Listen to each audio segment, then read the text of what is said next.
And this connections. We're here to help you figure out if medical school is right for you or if some other programs right for you. And so right now I have an amazing friend, and he's a PGY1 currently, and this is Felipe. So I'll get you to introduce your name, which program you went to, which medical school you went to, and which residency you're in. Awesome. So thanks for the introduction, Christine. My name is Felipe. I went to my undergrad at Western for medical sciences, and then I followed up with medical school at Western as well, but through their satellite campus at Windsor. And now started my residency in family medicine over at University of Toronto. Awesome. So we're gonna go into one of the first things we want to think about is medical school. So you just finished medical school. So what are the five things that you wish you knew before you got into medical school? So there's a lot that I wish I knew beforehand, but if I had to condense it down to a few things, the first thing that I talk about would really be the workload. Everyone knows that medical school is going to be challenging, that there's a lot of content that you have to know, but it's really hard unless you've gone through it yourself to really understand just how much is expected out of you. Um, there's such a vast amount of information, even within just one organ system. Like if we're talking about the heart, it takes you about 6 years to become just a cardiologist. And that's not even on top of all the extra studying, the fellowships that you have to do. So it goes to show that even for one organ system, there's so much you need to know. And you need to compound all those facts with many other organ systems, with personal relations with other people. And the workload can really be quite a bit of a challenge. I'd say that initially during medical school, it actually feels almost like it was a bit easier than undergrad because a lot of the expectations there are that they really want to just hone your skills and get the basics down. But then once you start doing your internship years, that's where it really hits you, and you realize that not only do you have to go to the hospital for a full day's worth of work from like 7:30 in the morning till about 6 in the evening, not only do you have to do that, but then you have to go home and study 2 hours because you there was a lot of content that you still need to cover throughout that period of time. And so it's something that you really get used to going forward, but it is a bit of a challenge and something that while you know when you apply to it, you don't really think about it. And something I wish that I had sort of expected more when I had first gotten in, and that would have better made me prepare myself for the challenges that that had presented. And so in terms of my second thing, I think that I would say that really the Oh, sorry. Can I relationship. ask you one thing? hmm So how if now knowing that, how would you prepare? I Like better think prepare yourself. I think one thing that I really would have done would have just tried to take more time to relax, to be honest. Like, I spent the first summer of medical school doing research, and I hated doing research, and it was something that I didn't find fulfilling. And I feel like that summer was almost wasted, where I could have been using it to more, even if I was just studying lightly or just tending time to my personal things, I would have felt a lot better going forward and a lot better being able to manage my workload per se. Okay. Awesome. Thank you. So you on the second topic or hmm second. So my second topic would definitely be the relationships you form in medical school. And I was fortunate to be at the Windsor campus where we had a class of about 36 people. And when you're in a class like that, it actually feels very similar to high school because everyone knows each other very well. And it's one of those amazing things that you form these lifelong relationships and friendships with not only your peers, but also with your staff. And I actually had a fantastic experience with one of my preceptors who the first time I met him was actually when I was on internal medicine, and he was my patient. And I got to care for him when he was in hospital for a bit. And then a few months later, I happened to be doing family medicine, and he was my preceptor then. And so we had a very special connection like that. And he almost felt like a mentor to me, and we were very close.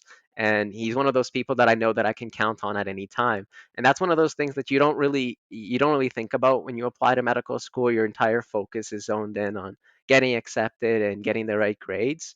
But there's so much more than just the content of it that is important. And you develop so much more as a person with the relationships and the people that you meet.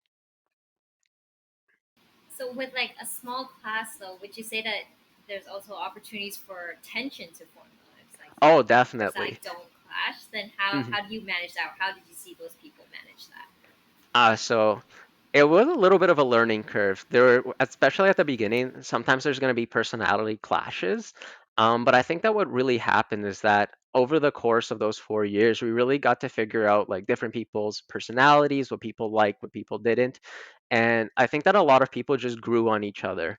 Um, you really come from a lot of times people haven't fully experienced like the wide array of different people that you can meet and all the different opinions and beliefs that people come to.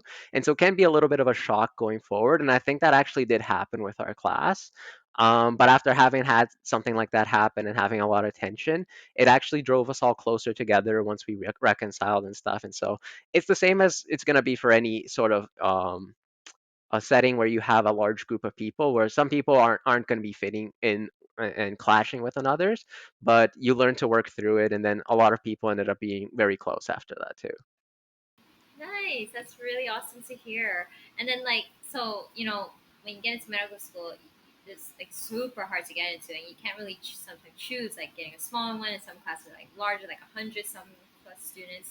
So for those who end up in like the larger classes, what any advice you would give in terms of how they can form like these close relationships that you did? And so just hearing from my friends, because I never actually experienced the large class setting from it, but just hearing from a lot of my friends who did in the London campus, a lot of it comes down to you start to really form your friend circles. When you have a class of about 140 people, while you do eventually know who everyone is by the end of the 4 years, you don't know everyone very well. And so you really do, it's just one of those things where certain groups start to form, and then you make friends within those groups essentially. And a lot of times, it's sometimes you'll meet people that you wish you knew a lot earlier, um, because it turns out that you're very compatible, but you just never had the chance to meet. And it is unfortunate, but there's a lot of social events and a lot of attention that goes towards building a good class relationship. And so I wouldn't really worry about it. I think you'll make friends wherever you go, as long as you're like a friendly person. Yeah, and I'm sure like when you get into medical school, they try to choose people who are personable, Hmm. so in order to be able to connect with your patients. So that's a really really great point. What is your third point?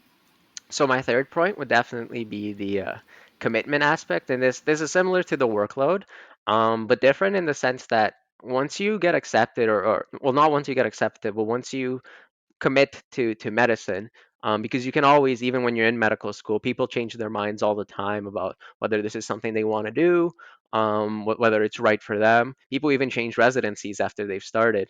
But what I mean by commitment is that once you go into this field, you have to realize that you're almost going to have to keep studying the rest of your life.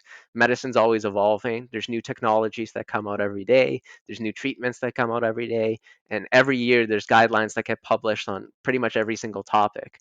And your job as a physician is going to be to understand a lot of those guidelines depending on what field that you're working in, and really being able to apply those to your patients. And so it's not unheard of that even when you start your own practice, you still have to study. You still have to sometimes spend time at home rereading a lot of these things that you've learned about for many years.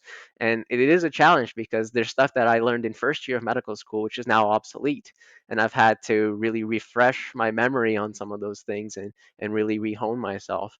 And it's just one of those reminders that there is a lot more to the demands of being a physician than just practicing medicine. There's a lot of like the long hours, the difficulties that you can come with something like that, that really play a role into to your career.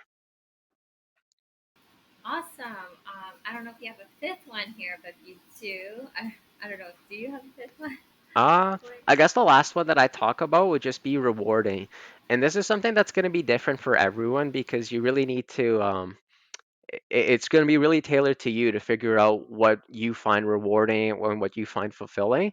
But that for me, I really found out that I enjoyed working with people. I enjoyed talking to people, and that one of the best feelings in the world for me is when a patient says, "Thank you for listening to me. You make me feel a lot better."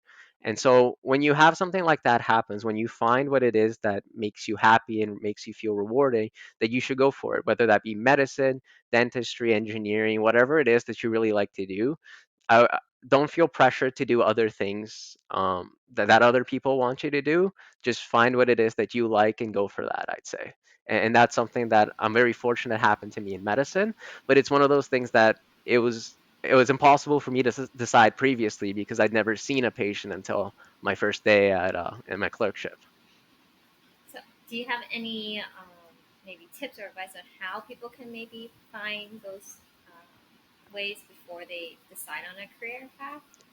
I think the best thing that you can do would really be to do a lot of research and talk to people who have gone through it, really hear their responses. If possible, you can try to get some shadowing, although I know that it's very difficult as a high school or undergraduate student to get shadowing opportunities at a lot of these clinics. So that may not be a possibility, but just emailing people. I know that a lot of staff at hospitals are often very eager to just like reply to people who are interested in these types of things.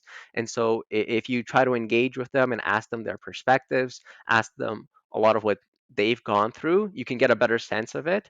But it is one of those things that you're probably only really going to know when you step into those shoes for yourself.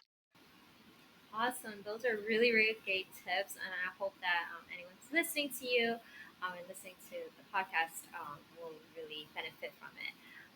So thank you so much, Felipe. And then I'm going to actually do a second recording. So I'm just going to cut this Mhm. part off.